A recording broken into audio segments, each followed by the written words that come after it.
من خلال المندوب وهو طالع بالفان سيلز تحديدا بيعمل اول حاجه نزل على الكاستمر في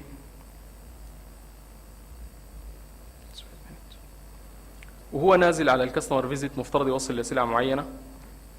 اولا حاجه بيبدا بالعمليه بتاعت السيلينج بروسيس تحديدا، انه هو لو في برزنتيشن في منتج جديد داير يدي له ممكن تتعمل البرزنتيشن، ممكن تحدد الدايوريشن اللي هو قاعد فيه وكم، اذا المنتج عرضه للعميل المعين او للكلاينتس او للتاجر المحدد مفترض ياخذ مده زمنيه معينه، هو بيفتح في السيستم انه البرزنتيشن انا اخذت فيه دقيقتين عرضت للزول او 3 دقائق او 4 دقائق. النقطه اللي بعديها انه والله اعرف لي الشيلف بالانس او الكومبيتيتورز بالنسبه لي مثلا من منتج معين عندهم شنو تحديدا، وانا في رفوفي تحديدا او في ثلاجاتي موجود شنو تحديدا. في مساله الاسيد تشيك انه يقدر يعرف انه مثلا الاصول الموجوده عند التاجر المعين حالتها كيف تحديدا، هي شغاله ما شغاله، ويقدر يربطها طوالي مباشره بالاداره الرئيسيه. يقدر يعرف اذا كان في سوء استخدام بالنسبه للاسيدز ويقدر يحكم على كده. يقدر يعمل في الميرشندايزنج المساله بتاعت الكوتشنيرز، اذا عنده اسئله معينه داير يعمل منها يعرف منها الشير ماركت بتاعه تحديدا كيف. وفيها برضه نفس الحكايه فورس اوتوميشنز للمساله بتاعت الريتيلز. بالنسبه للدايري مثلا كمبانيز بتلقى انه عندها مساله بتاعت الاسترجاع تحديدا. مساله الاسترجاع بتكون محدده بشروط معينه ومقيده، بتكون مفصله موجوده لحد الفاتوره. الفواتير تكون مربوطه مباشره بالسيستم بتاع سيل باص، وبالتالي مربوطه بالاي ار بي سيستم اذا كان موجود. المساله الثانيه ودي الفيتشرز اللي هي باني عليها اسمارت، انه ممكن يبقى في مساله بتاعت اي كولكشن من خلال البي دي اي. المساله الثانيه الريبورتس، بالتالي موجوده الديلي سيلز ريبورتس من از كوانتيتيز ولا فاليوز ولا كولكشن، از كاش ولا كريدت ولا از ديبت كارد حتى، والانفويسز والكاستمرز فيزيت التايم والديوريشن. من خلال كل الفيتشرز دي نقدر نحدد الكي بي ايز بالنسبه للسيلز مان ونقدر للسيلز مان، ونقدر نعرف منها الكاستمر ريليشن مانجمنت سيستم.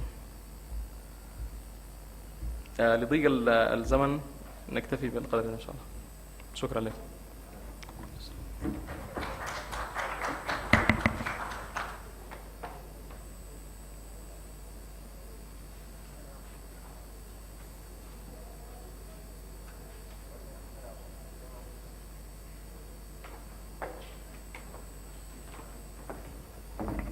شكرا جزيلا أخ معاوية.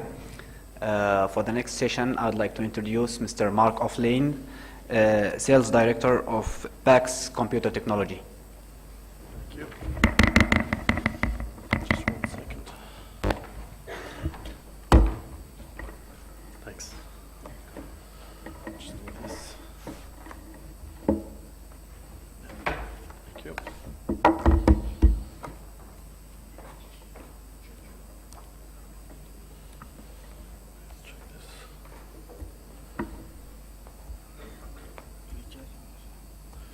Okay, and then the no charger.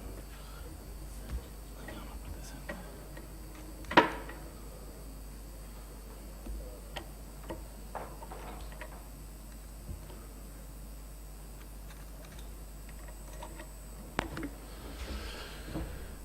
Good afternoon, everybody.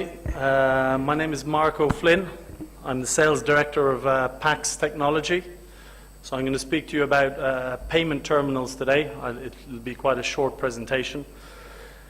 I've been in the payments industry for about 15 years. I've been with PAX for 3 years. Previously I worked with Verifone, which was another POS manufacturer. So I know this industry very well. I'm from Ireland. I'm based between the UK and the Middle East.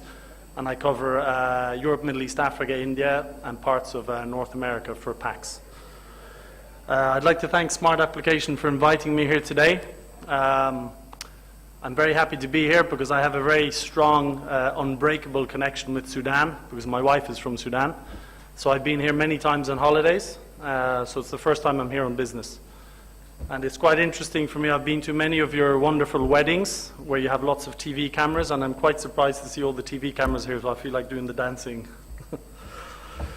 On a more serious note, today I'm going to speak very quickly about PAX, who the company is, I'll talk about challenges in the Sudanese payments industry based on my experience in setting up payment systems in places like Nigeria, which has boomed last year, and this year we're also focusing on new markets like Libya and Algeria as well. I'll discuss POS products very quickly. I'll show a short video on PAX, and then I think we're opening the session up to a question and answer session. So PAX was founded in 2001. It's a Chinese headquartered company. They used to be a Verifone distributor in China. And then in the late, early 2000s, they decided to go off and manufacture their own terminals. And today, PAX has become one of the top 3 global POS suppliers in the industry. We went public on the Hong Kong Stock Exchange back in 2010, and the company is growing very, very rapidly. The management at PAX is a mix of people from the payments industry. I have colleagues like myself who worked in Verifone, people who worked in Ingenico, in Hypercom, and in the ATM industry. We have about 700 people today. The core strategic focus is around what's called PCI. It stands for Payment Card Industry Compliancy. EMV, which is Europay, MasterCard, Visa, chip and PIN technology, and contactless NFC payments. We have 65% of our staff are qualified engineers. If you compare with Verifone and Ingenico, they all manufacture in China, but they are purely sales organizations. They do complete outsourcing of their products in China, just put a brand on it. So PAX has very strong in-house engineering capabilities. The only other company that was comparable to PAX was a company called Hypercom, which was American, and it was acquired by Verifone a couple of years ago. It was a very strong technical company, very strong in the Egyptian market a few years ago. We manufacture in China, like the other POS vendors, but the key difference is that it's run by a Japanese company in-house within PAX. So it's actually Japanese manufacturing process using Chinese labor costs. In terms of global rankings, for those of you who are not familiar with the POS industry, about 10 years ago there was maybe 15 to 20 POS terminal manufacturers. Today there's only 3 global players left, of which PAX is one, so we've grown very rapidly, and then there's probably 2 or 3 other companies mainly based in Taiwan and Korea supplying terminals. PAX today has about 5 million terminals deployed worldwide across 70 countries. So I used to work for Verifone, a good American company, and I first came across PAX when I lost a very big deal in Saudi Arabia for about 20,000 terminals. And working for a good American company, we went into the Saudi customers and we said, you know, this is Chinese, it's cheap, it's bad quality, it's not going to work. Since then, my experience of working with the Chinese is very, very different. They have very high quality products. They may not be as sales and marketing focused as Western companies, but they are taking over the globe today. If you look at the telecoms industry, especially here in Sudan, you have Huawei, or Huawei as they call it in Chinese, very strong company. Their headquarters is actually next door to PAX headquarters in Shenzhen. We actually use their modems in all of our GPS terminals. They're a big supplier for PAX, Huawei. So Huawei today have taken over all the other telecoms companies. And within the POS industry, as I mentioned, all of the major terminals, they're all made in China. So something that I used to do in Verifone was, you know, go around saying they're Chinese. Ingenico is known as a French company. But ultimately, everything today is coming out of China. So that's very important to realize. This is just an image of our factories in Shenzhen where we make the terminals. I'll show a quick video at the end of the company which will show the manufacturing facilities. Something that we do a lot of is we actually host a lot of customers come over to Shenzhen to visit the PAX factories, to see the research and development centers. And this is something that, especially in new payments markets, we encourage a lot of the banks or the central bank societies to do, is to conduct an audit of who's supplying your actual payment terminal devices. So this is what we do. I won't go into too much detail. We basically manufacture a range of what we call mobile wireless payment terminals. These are battery-operated devices. We have a range of desktop terminals, which do not have batteries. And then we have multi-lane. Multi-lane will not be used in Sudan. It's very rare to see in Middle East and Africa.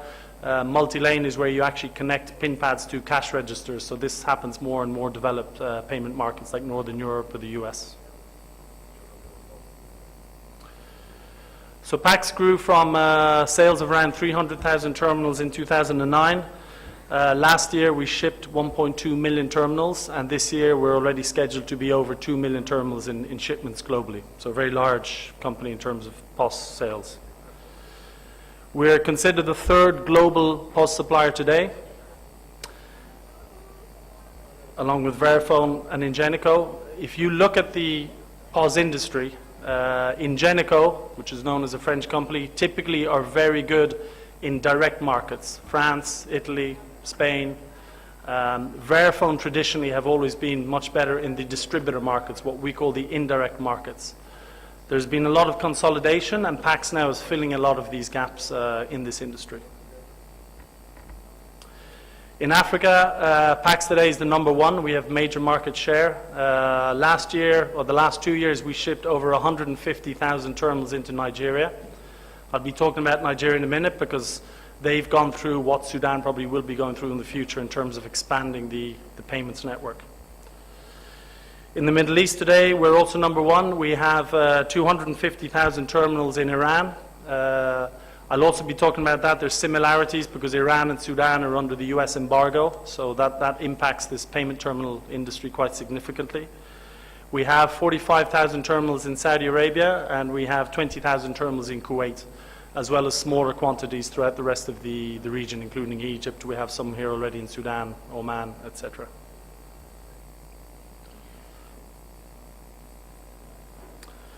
So as I mentioned earlier, 5 million point of sales are installed today globally by PAX in 70 countries.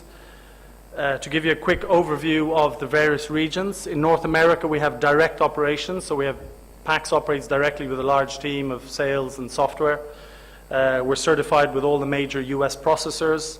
In Latin America we work through a network of payment system integrators similar to Smart application, and we have direct manufacturing operations also in Brazil to serve that market. Over in the East, we have direct operations in China and Hong Kong, with a market leader over in China with 50% market share. And in Southeast Asia, we operate as well through a network of channel partners. In Europe and the Middle East and Africa, we focus first on the Middle East and Africa. Most of the partners that I used to do a lot of business with at Verifone have now switched over to working with PAX. In West Africa, we work directly with InterSwitch, which is now the MasterCard processor in Nigeria. We work with Unified Payments Systems, which was called ValueCard. That was the Visa processor in Nigeria. We have two other partners there. Smart application in Sudan. TPS and GPT, they are major POS integrators in South and East Africa. They also used to work with Verifone and Ingenico. They've switched to PAX. In Saudi Arabia, we're working with Sailco, and we have a company called RFM covering the GCC markets. And in Egypt, we're working with EBE, and in Kuwait, we work directly with KNet, which is the processor there. So in terms of Sudan, I wanted to focus on three key decisions or key areas about when you implement terminals, regardless of whether it's Smart application putting terminals in, or in future if it's any banking or government organizations. The first key decision is around the POS communication that you use. So POS terminals today come with a variety of options. You can have GPRS with one single SIM. You can have dual SIM GPRS with 2 SIM cards. You have 3G, which is known as WCDMA. You have CDMA, which is something separate. Wi-Fi, Bluetooth, PSTN or dial-up, and then LAN, Ethernet. So there's a very wide range of terminals to choose from. Today, if you look at who is buying what in terms of the communications inside POS terminals, Europe is a very old market. So the most advanced markets today tend to be Africa, where you previously had no landline infrastructure. So if you look at the last line there, 95% of shipments are GPRS or IP enabled, GPRS, 3G, CDMA. In continental Europe, if you look at markets like France or Italy, they're very backward when it comes to payment technology. They have dial-up lines, which they still use, so it's quite slow in terms of uptake. But everything is moving towards mobility and GPRS. A case study in Nigeria. I've been going to Nigeria since 2005 to set up partners there. They had no payments infrastructure whatsoever, 160 million people. Today they have about 30 million cards issued. Up until a few years ago, they only had 15,000 terminals total in the whole market. 12,000 were Verifone. There were some Bytel devices with unified payments. And then 2 years ago, the Central Bank of Nigeria launched an initiative called Cashless Lagos. Now they're moving to Cashless Abuja. And what they wanted to do was they wanted to try and take cash out of the market. So they incentivized the banks and the merchants by funding the cost of buying terminals. They also funded the cost of issuing cards to the population. Today there's about 200,000 terminals in the market in Nigeria. PAX won a huge, it went to tender, we came first. We won huge business, mainly because we had a dual SIM GPRS device. So we sold thousands of terminals, we're very happy, but what has happened since is that the merchants who had single SIM terminals for GPRS, they said, oh, the networks are very unreliable, let's put in dual SIM. So they would put in 2 SIM cards from 2 telco operators. When one network went down, the software would switch automatically to the other network. But despite dual SIM, the networks in Nigeria are still unreliable. I know Sudan is quite similar in terms of the reliability of the networks. So what has happened in Nigeria is that some of the banks have actually invested in CDMA networks. In Nigeria today you have 24, 25 acquiring banks. Some of them have bought their own antennas, which they've put up, and we're now deploying CDMA-enabled terminals. So something PAX has done, which is very important to realize, is that if your merchants deploy our S90 terminal, which is a GPRS, it can be single SIM or dual SIM terminal, if in the future they want to switch to another comms option like 3G or CDMA, there's no need to buy a new terminal because that's expensive. They can actually just swap out the comms module inside the device. So this is something that PAX offers that the other competitors don't do, and that's something that's appreciated by the banks, obviously.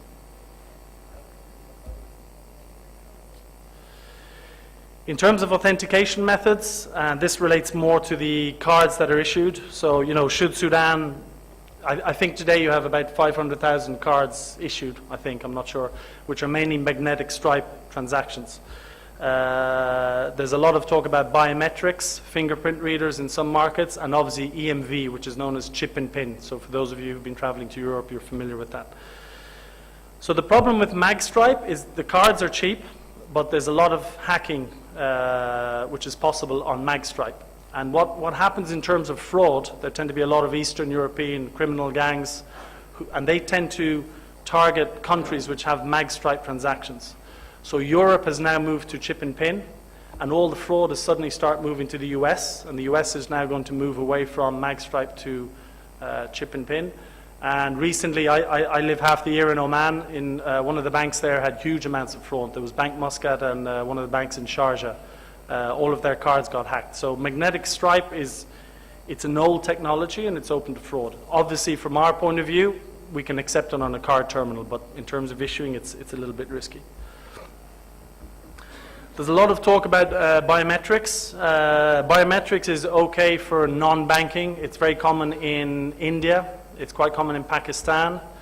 The main argument for biometrics is that people say, when you're dealing with uneducated or illiterate populations, you want to let them authenticate using their fingerprint instead of a PIN number. I personally don't believe that much in biometrics because there's no global standard today. Visa, MasterCard have never endorsed biometrics. Within the fingerprint technology, there's different ways you can put the fingerprint on. You can either press it down or you can swipe it. So while PAX, like other vendors, we do have biometric-enabled terminals, the risk you have is if you deploy a biometric terminal, maybe in future the technology for biometrics will change. You know, if one day the embargoes disappear, Sudan would probably follow Visa, MasterCard type regulations, and there's no need for biometrics. In Nigeria, the push was for the banks to deploy biometrics, and all the banks resisted. They said to the government, why should we pay an additional $100, $200 for the biometric piece on a POS terminal when we, as a bank, don't need it for transactions? Our business is to get merchant transaction revenue. The government wanted to introduce a national ID card system with the fingerprint. So there was quite a clash there between the government and the banks on biometrics. EMV today is the globally accepted technology, chip and pin. Even Iran is a very dynamic payments market. Even though they have no Visa, no MasterCard, it's completely embargoed to American companies. They follow all of the international payment standards. So when, inshallah, the embargoes are removed one day, they will be actually at the forefront of payments technology. Very dynamic market.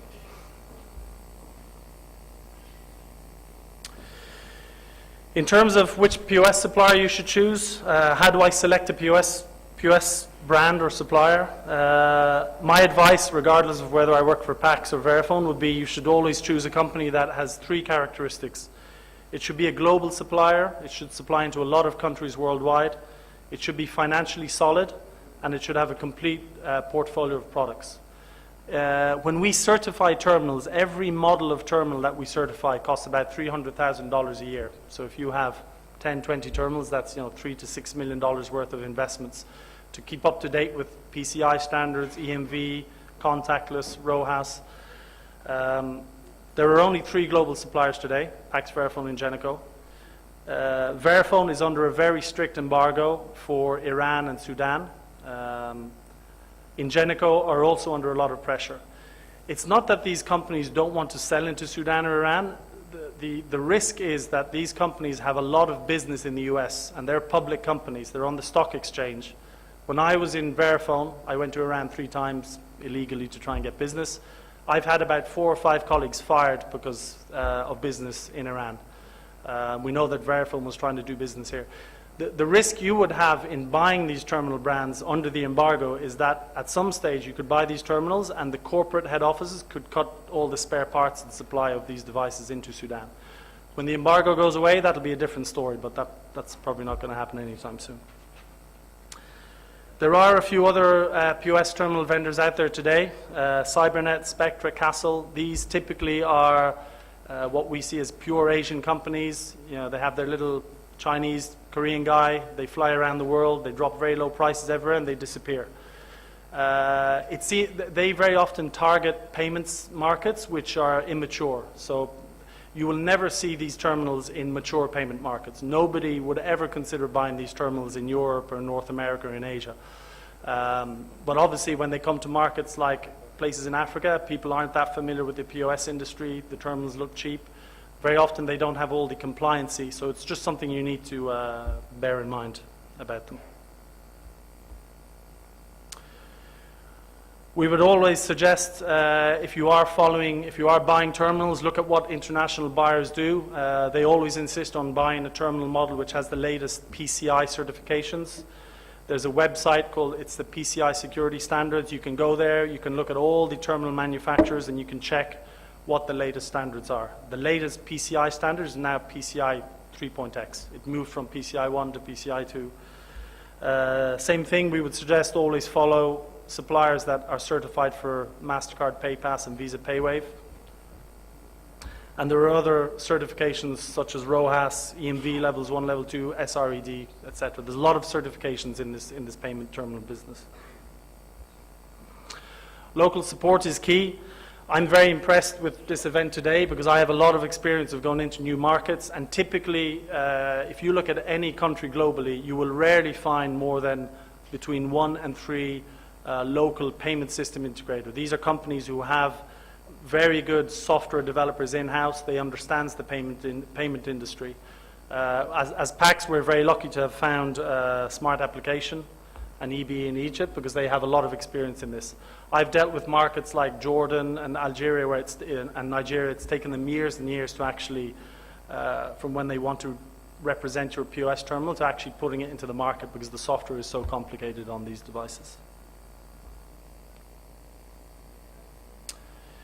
In terms of products, our advice would be to focus on one or two key products. That work's almost been done already in Sudan. We have the S90 terminal, which is EBS certified. This is our mobile, battery-operated wireless device with a printer. It has options of communications. You can buy a GPRS, dual SIM, 3G, CDMA. The main reason you would look at this terminal is because it's very rugged.